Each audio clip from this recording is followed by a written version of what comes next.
Kepada Bapak Jokowi dan Bapak Lustiana, saya minta tolong untuk segera menangkap bapak saya yang telah membunuh ibu saya.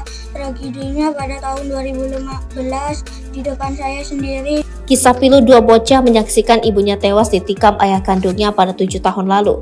Dua bocah ini bongkar kematian ibunya. Dua bocah yang dirawat neneknya ini meminta ke Kapolri untuk menangkap ayahnya yang sudah kabur meninggalkan mereka. Peristiwa kelam tersebut terjadi pada 2015 silam, di mana sang ayah di Lampung Tengah ini kalap aniaya ibu dua bocah tersebut di hadapan anak-anaknya. Ibu kedua bocah di Lampung Tengah ini sempat menjalani perawatan medis namun tidak tertolong hingga meninggal dunia selang 7 hari penganiayaan.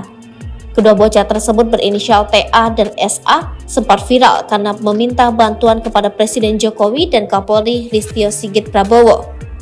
Kedua bocah ini menginginkan ayahnya ditangkap karena setelah peristiwa penganiayaan akibatkan sang ibu meninggal, ayahnya masih melenggang bebas.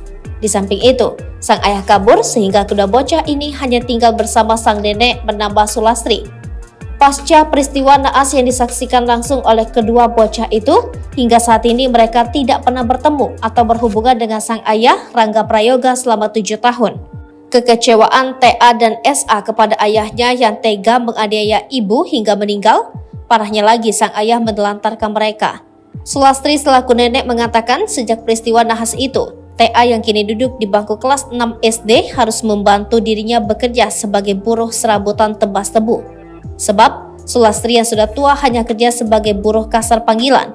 Kondisi itu memaksa dua cucunya harus tegar menghadapi pahitnya kehidupan. Kalau ada orang nyuruh ya saya kerja. Misal musim panen tebu saya bisa mendapat uang 80-100 ribu rupiah, kata Sulastri. Dengan kondisinya saat ini, Sulastri mengaku penghasilannya tidak cukup untuk memenuhi kehidupan sehari-hari.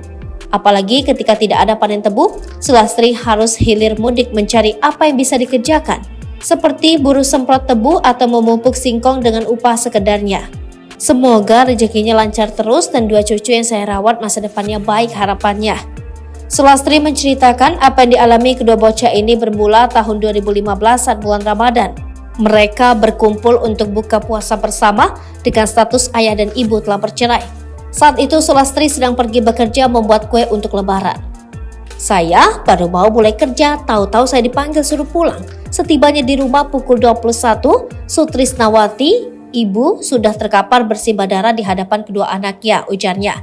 Saya masih sempat merawatnya saat dirawat di rumah sakit selama 7 hari sebelum akhirnya meninggal, tambahnya. Menurut Sulastri, saat masih dalam perawatan, ibu dari dua bocah tersebut sempat siuman. Sulastri pun mencoba menanyakan apa yang terjadi padanya.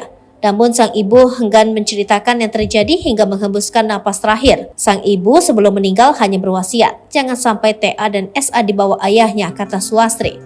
Sehingga kata Sulastri, sampai kini jika ada yang ingin meminta izin untuk membawa dan merawat dua cucunya, dirinya tidak mengizinkan.